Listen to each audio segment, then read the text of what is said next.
Hi, hey, hello everybody, how's it going? Welcome back to FizzCraft, SlySaysHi here with episode 11. Hope you're all doing well, and I hope you guys have been enjoying the shorts content that I've been uploading recently. Previously I uploaded a lot of TikToks, but I've recently switched to uploading YouTube shorts exclusively, just to kind of like collect my stuff into one spot, if you will. And also, I've kind of fallen off the vibes of TikTok. But regardless, I hope you guys have been enjoying that. And if you're coming from YouTube Shorts to the long form content, hi, hello. You're one of the very few. Because the transfer between YouTube Shorts viewers and long form viewers is non-existent. But that's okay, I'm having a great time editing the videos, and I'm having a great time doing, both the short stuff and long form stuff. And I'll probably keep doing both for as long as it's, amusing me. But regardless, we have a lot of things to do today. First, I'd like to go over a little recap of what we got done last episode. And then I'll do a little transition, a little sneaky transition into what we'll be doing for today. So, as a little recap, we built these nice big ol' custom trees that I really enjoy, these little forested areas, which I do hope to expand the forested areas to kind of like surround, if you will, the entirety of Driftwood Wharf. But this was a very good peek as to what I hope the rest of the area will look like. And of course, we have the area as well. Oops, excuse me. And of course, we have this area as well. That is the same kind of style, same kind of density and detail. I'm really enjoying this. I'm also really enjoying the transition that the grass color makes as it changes biome. That's really nice. Nice thing to see. Nice little detail. But you may have noticed from the previous episode that we have this plot of free real estate right here, smack in between the two. And you might be asking yourself, SlySaysHi, why did you not build anything there? It's very clear that I could easily build some more custom trees and some more custom landscape right there. But this plot of real estate is actually taken. It's taken by a certain somebody. So a while ago, you may have remembered that I had a trading hall here for the longest time. And I doubled that trading hall as my iron farm, a little 2-in-1, 1-2 punch kind of thing. Because, trading halls they're gonna spawn iron golems anyways. And then after a while, I decided to upgrade the iron farm so that there would be better spawns with the panicking phase that they do. You know what I mean? All that kind of stuff. You guys know how this works, right? Surely. So these guys have a house. This is their house, really. And then we have Poet Post. Those guys have a house. You may be thinking to yourself, SlySaysHi, so all of your villagers that were here are now rehoused? Question mark? Nope. Actually, when I tore this down, I kind of moved about a third of the problem out of sight, out of sight, out of mind. So for today, we will be looking into rehousing a few of the folks that were not quite housed properly into a new house dedicated to them specifically, right over at this plot. If I can make my tiny little legs a little faster, right over here. It'll be great. It'll be great. Contrary, that's a big word for Elmo. Contrary to popular belief. No. Contrary to what I've been building. No. Yes. Wait. Contrary to what I've had for most of the season with my makeshift trading hall, I'm actually not I'm not a big fan of trading halls in general. I'm more of a fan of giving specified locations or houses to the villagers that kind of make sense with whatever profession that they have. And so, we have Poet Post, right? That makes sense for these guys. We got a bookstore cafe for those guys. But our extra guys that we got, it's a bit of a strange combination of lads. We have a Fletcher, a cleric, and a bunch of unprofessioned guys. I don't really know what the crossroads is between these guys, but I'm pretty sure I'll figure it out. We'll figure it out surely. But before we go straight into building, there's actually one more thing I would like to give a little upgrade.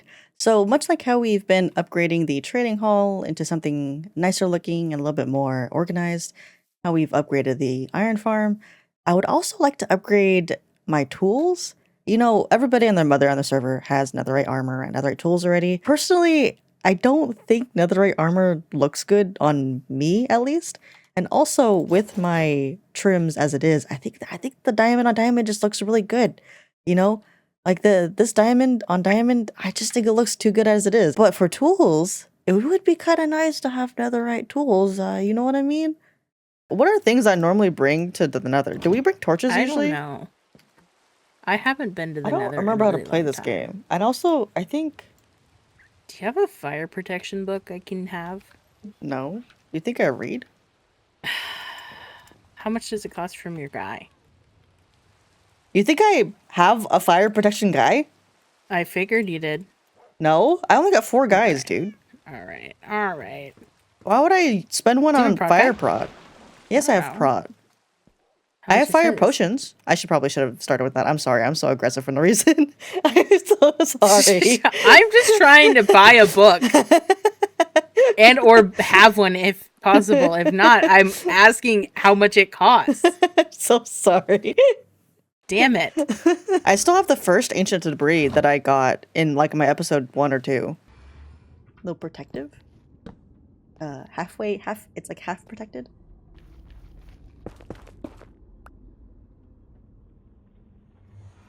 What the hell? Am I being trolled right now? Anybody remember that? Where I mined 1 netherite block and there was just a debris right there? And it looks like I was cheating? When you x-rayed? When I freaking x-rayed, apparently. Dude, that's never happened to me in my freaking life. I mean, we're probably not gonna die. You know, probably Casually not. puts my totem of undying in my hotbar. Most likely not. We're not that bad. And if we die, I want edits on my desk at 9 a.m. sharp. Okay. of not from you. Us from immediately who? dying. From who? They know who I'm talking. They know who I'm talking to. From who? Who in chat? Who in chat knows how to edit? Everybody knows. Everybody in this chat knows how to edit. Nobody in this chat freaking has a fan Everybody page of us, in this chat is in some capacity a creator. I to see a fan page of us. My YouTube channel is the fan page of us. My dog. Oh my god. Oh man, don't go near any submarines, my guy. And whatever you do, do not touch the trees. Get in this hole with me. What? Get in the hole. Let me in the hole. There you go. Ah. I was like, where does this hole go? I was like, why do you have a separate nether portal underground if you have one up there? That's weird. Just catch a vibe. Get with the program. Okay, context, guys. Many moons ago, I dug this hole down here. Specifically to go netherite mining. I was going to do it on our stream, and then I just never did it. Oh yeah, did you find it? Sorry, I totally left you. Yeah, you totally did, and I've never been here before. And I have the bombs. I have more bombs. We have 4 stacks between us. It would be really funny if somebody else used this, by the way. If anybody else used my hole, I hate you. I only have a bow with flame on it. I didn't bring flint and steel. I was just gonna say, guess you forgot their flint and steel. Oh well. Let's find out!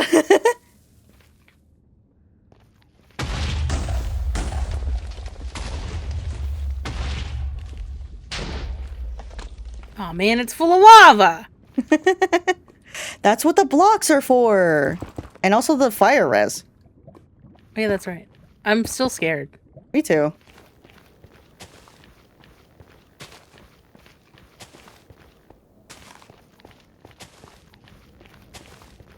You know what's crazy? This one time, I was netherite mining with Zam. This is a really long time ago. And he actually made a cannon by accident against himself. And it was really funny. That's a sentence.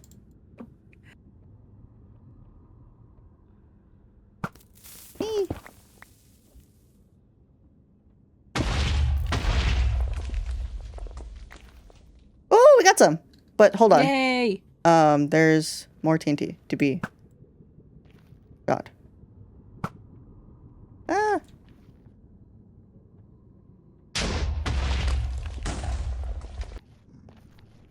Hello, you're not mad at me, are you? Who? Like, oh, that guy. That was my next question. I was like, are they gonna be mad at us if we blow them up? I don't know. Also, are we splitting this 50-50? Sure. Okay. You don't care. You want to pick it up first since you haven't picked up one yet? Yeah.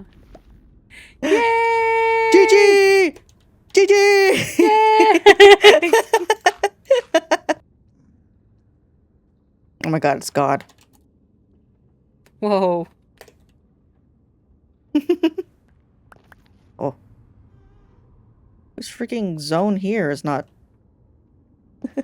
Whatever. But don't you guys get mad if I blew everything up? Oh, Who did this? Flint, though. Will these guys get mad if I blew up with the TNT or no? What guys? The zombie piglin guys. I don't know. That's what I was wondering. Like, Do those guys do they care? have to see you?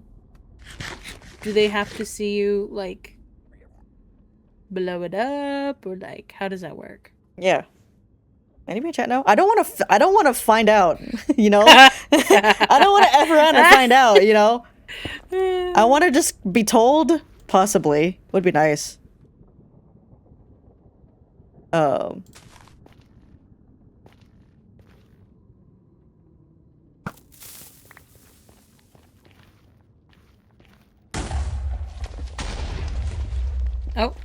Oh yeah, they do get mad. Oh frick! Oh god! Oh god!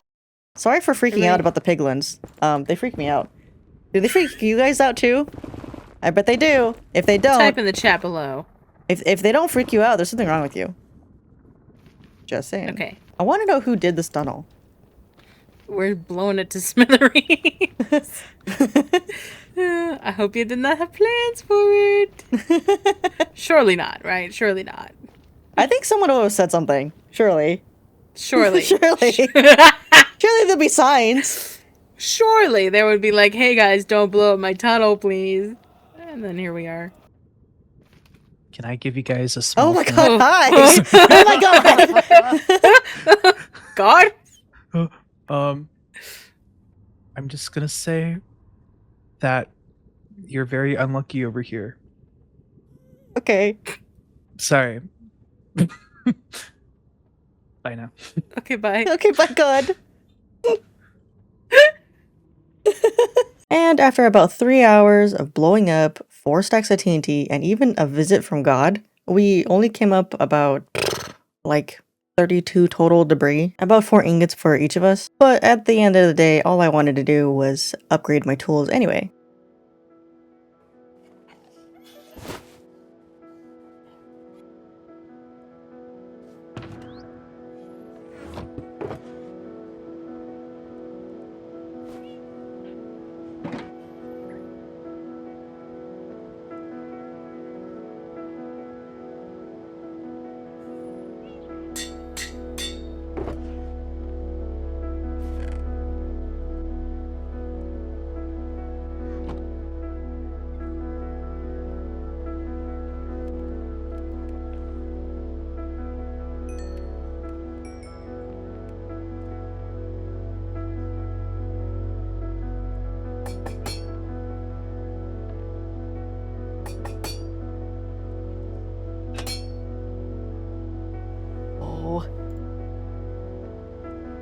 Don't know what I should do.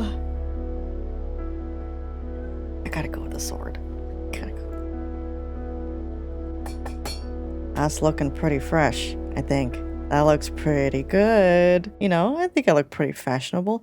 Now, if only one day that Mojang will add trims to tools, I think that would be even cooler. Like if you added the flow armor trim to a tool, it made like a whirlwind of air or something, you know, animating around the sword. I think that'd be really sick. And with that out of the way, let's get started on some building. And as usual, we start off with sketching with pencil and paper.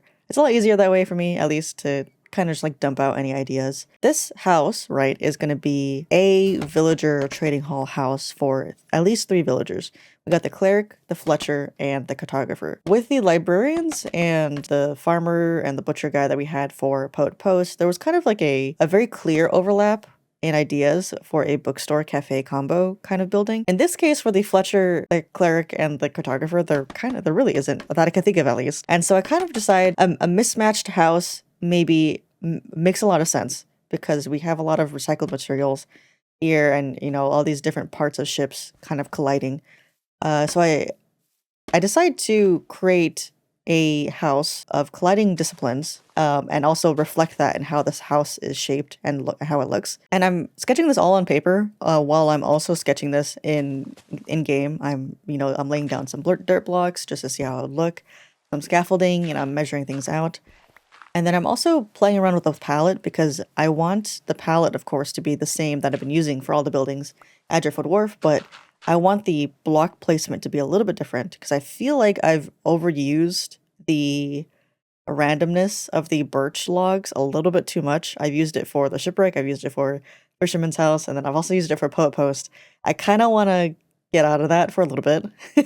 It's kind of like a theme that I'm going on. Branding is good and all, but I'm a little bit sick of it. And after about 2 hours, I finally sketched out something that I do want to start actually working on. 2 hours for the skeleton, and now we're finally getting into actual block placement. I'm utilizing the same type of roof that I used for my very first house, and I'm also using part of the roof of the fisherman's house along with part of the ship from the shipwreck. And I think it's a nice combination of ideas. We have this clashing of disciplines for the cleric and the Fletcher and the cartographer. It still has like an homage to like the recycled nature of Driftwood Wharf. I think it's kind of neat. I think it fits in its own way. There's something specific about the roof though that I realized when I was sketching on paper, but I didn't know if it would actually be executable in game until I started actually placing the copper blocks down, was that the shape of the roof kind of looked like the kanji character for a person. When I was in college, I did a very short study abroad, where I had visited China and Japan. So I looked it up, and just in case I was misremembering, and actually this is the kanji for enter, and the flip side is the kanji for person. And I kind of thought to myself, okay, this is a little bit of a far stretch, but maybe we could lean into this somehow.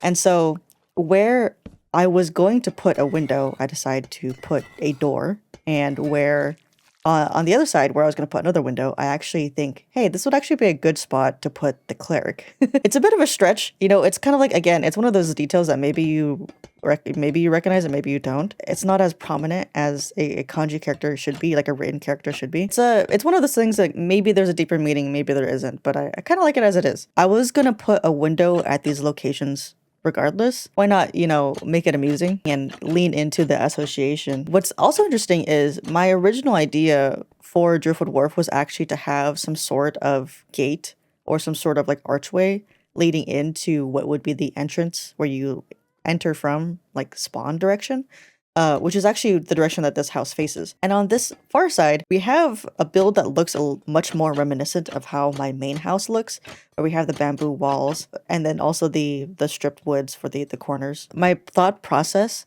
is that the bamboo blocks are more like quote unquote new construction or new materials, whereas everything else is more or less recycled materials. The greenness of the bamboo, it's fresh, right? It's like freshly chopped. But that's specifically for the bamboo blocks that are unstripped. Once it's like used as a material and it's yellow, then it kind of doesn't give off the new construction, new material, fresh material look. You know what I mean? And so as I complete the exterior shell, I start worrying a lot about the interior layout. I had a plan for the 2 windows, and that's kind of like it. I was planning to put the cleric for one of the windows, and then the Fletcher and the cartographer were actually going to be on the bottom floor. But I kind of had all this free space in the upper deck area. And I decided to make a unique kind of circle where I could parkour back and forth. You can think, okay, I'm going to partition, this is a room, this is a cubicle, this is a bathroom, this is a this, or whatever. I'm very much a open plan in my brain kind of person, every Minecraft build is a studio apartment in my head.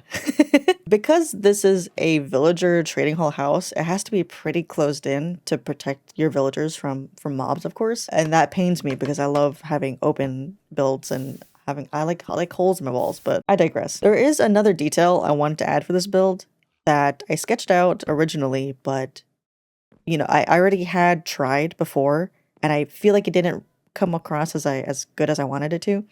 So the crow's nest that I have by the farms and by my another portal, it was supposed to be much taller and it was supposed to be one single block wide. It wasn't supposed to be, 2 blocks.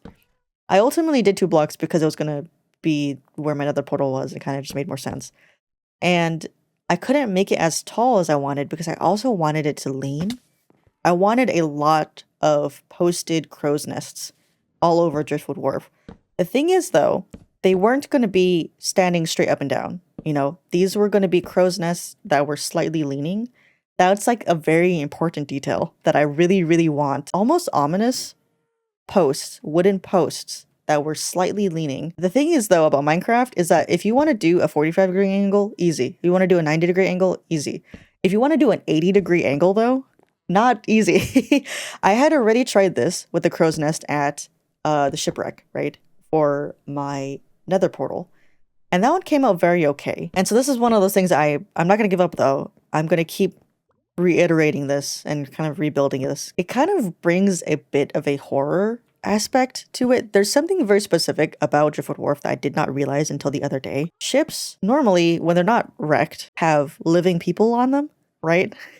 You know, the crew. I didn't realize until the other day. I was like, hey, I'm using recycled wood here at Driftwood Wharf to recreate houses for people living on land. And these are basically parts of coffins of the crew. It's a little bit dark, right? It has like it has a little bit of a horror aspect to it, which is why making the crow's nests as perfect as they are is very important to me. You know, moving on from this build, for the most part, the exterior is finished. I still have a lot of the detail work to do. I still need to move the villagers.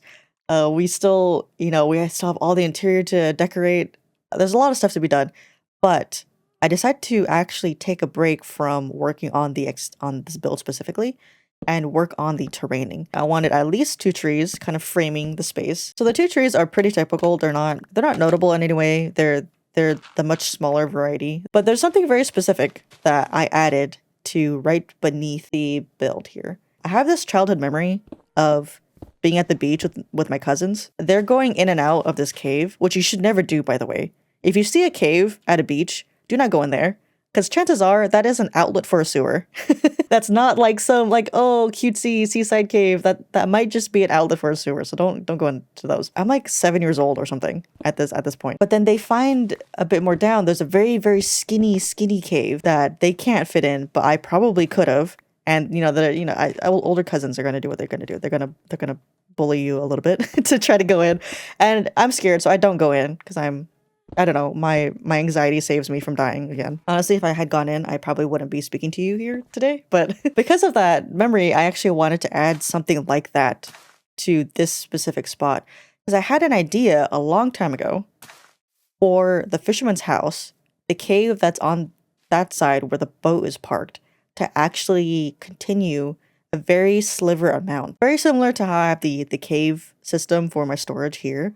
You can see to the other side. I wanted to create a crack that extended from the fisherman's cave all the way through to the other side. So I decided to just do a little bit of a leak. It's just a little crack of a leak. And now that that is out of the way, I go back to this house here, which I have yet to name, actually. You know, Popos has a name, Fisherman's House has a name. This one, I don't have a name at this point. But maybe it'll come to me. This is kind of the point where we got to move the villagers, because moving villagers takes up a lot of space. And I can't, like, decorate an area if I need to take everything down to put rails, right? I think the most difficult part of this was probably making sure the cartographer was linked to its station. Back to this part of the build. I've set up a bit of a garden in this area as the patio. The purpose of this garden, one, because I have yet to explore something like this in Driftwood Wharf, but two, to provide a reset of mind as you're passing the threshold into this build. You know, like the entrance to Poet Post and the entrance to the Fisherman's House is very like, here it is right here, you know, enter. I think that's as literal as it can get, really, is a freshness as you enter in. A reset of the mind, if you will. I think that's leaning way too far into like psychology than I would prefer. When you pass a threshold in a building, you know, sometimes you forget something. This is kind of a play on that. You know, when you're walking down a hallway and you walk into a room and you're like, oh god, what did I just forget? This is kind of what I wanted this part of the build, this part of the garden to do on purpose. Is to kind of reset, and then as you enter into the trading hall, if you will, it's not really a trading hall, But as you enter in this room where you have 3 separate disciplines kind of clashing together, existing into one building, you kind of like think about things a little bit differently, I think. That's kind of where I'm going for with this.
And that is it for this episode. Thank you guys very much for coming by, and thank you for tuning in to the updates of Driftwood Wharf.